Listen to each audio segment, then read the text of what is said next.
Oke, Kak Fitri, ini Siap. kan Kak Fitri sebagai seorang public figure ya, dan udah tiap hari makanan sehari-hari berhubungan dengan artis-artis Indonesia. Nah, Kak Fitri juga kemarin kita lihat hadir di persidangannya Atrena Isa Jega, yaitu pemeriksaan saksinya saudara Dr. Oki Pratama. Nah, saya ingin tanya, dari keterangan saksi yang disampaikan oleh Dr. Oki tadi, penilaian Kak Fitri sebagai tokoh publik ya, yang saat ini suaranya juga selalu diperdebatkan oleh netizen ataupun masyarakat Indonesia, tanggapannya seperti apa dalam persidangan kemarin karena hadir secara langsung? Terima kasih nih podcastnya. Akhirnya kita ketemu dan senang kenalan dengan Bang Putra. Terima kasih. Pengacara yang menurut saya ya, pendapat saya pribadi sangat keren ya. Makasih. Jadi benar, saya kemarin dan hari ini hadir di Kepanjen ini untuk melihat, menyaksikan jalannya sidang Atrena Isa Jega berkaitan dengan tuduhan yang disangkakan kepada Atrena Isa Jega. Kebetulan saya sering melewatinya untuk teman-teman yang berkasus dengan masalah lapor-melapor undang-undang ITE nih, Bang. Artinya sudah dialami secara langsung juga ya? Menemani. Dibully atau di apa gitu setiap hari oleh netizen? Oh, kalau dibully, seumpamanya, karena kita lihat juga kan kalau kita sebagai sosok public figure ini kan sasaran bulian itu kan pasti. Contohnya nih, Fitri Saulteru itu sampai bela Isa Jega dibully nih. Ini perasaan seorang Fitri Saulteru itu diserang netizen itu seperti apa sehingga mengambil keputusan bela Isa Jega? Begini ya, biar masyarakat nggak bingung, kenapa sih aku ini selalu ada di urusannya perseteruan antara NM, Isa Jega beserta kelompoknya.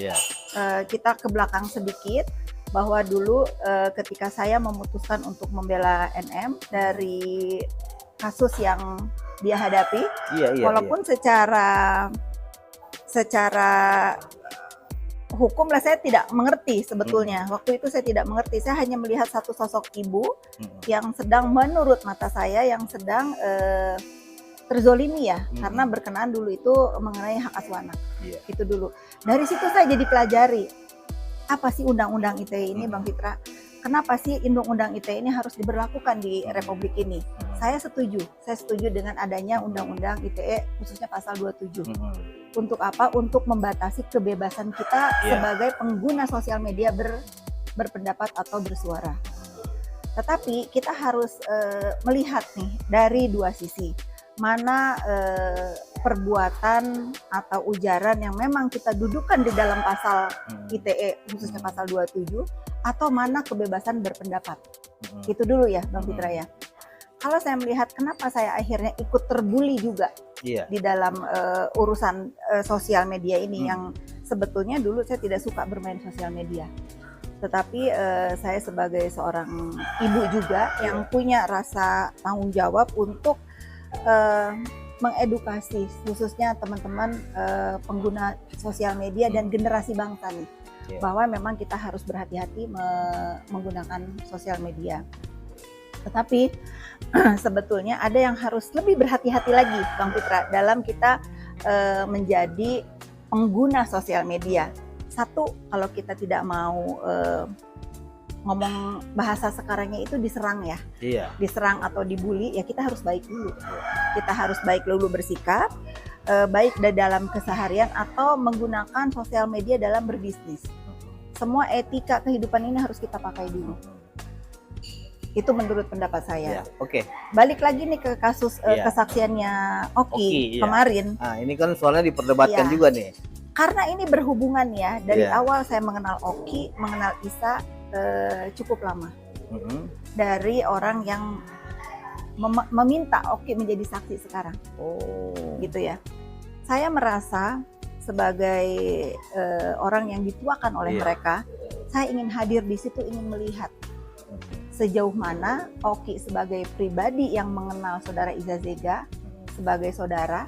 Menurut saya ya, karena Oki datang ke Jakarta itu, menurut saya Isa Jega lah yang membantu dulu, gitu.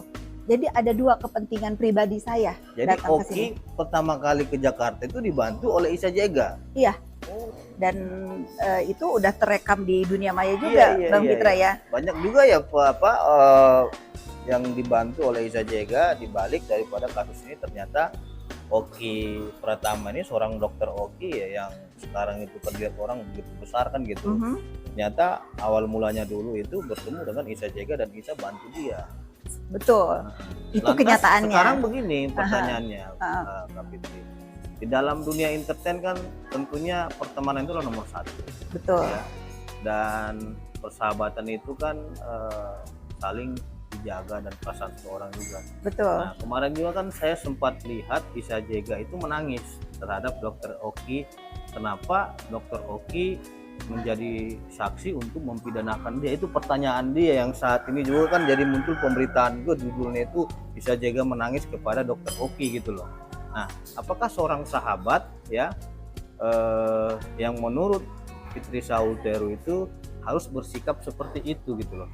Padahal awal mulanya itu dia sangat baik terhadap orang tersebut. Betul. Nah, kembali lagi ke kesaksian Oki tadi. Saya sebagai pribadi ingin melihat apakah Oki akan memberikan keterangan sebenar-benarnya dengan fakta yang terjadi. Karena semua perbuatan atau semua sebab akibat itu ada, hubungannya ada. Kenapa saya hadir? Karena saya tahu permasalahan ini dari awal. Kenapa ini terjadi? Ada tadi Bang Fitra buka, ada gonjang-ganjing kisruhnya skincare. Berhubungan dengan itu, saya mengenal Oki, saya juga mengenal Isa, dan saya mengenal NM. Dari awal saya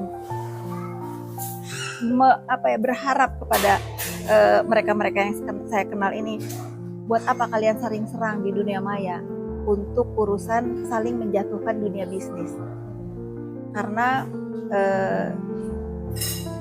kita bermain dunia maya, bermain sosmed itu bisa nggak sih kita pergunakan itu di way yang baik gitu loh? Untuk mempromosikan produk, untuk saling support. Seperti itu yang saya mau tadinya. Sehingga terjadilah dramanya Isa Jega ini yang bercerita. Dongengnya. Yang gitu. berdongeng.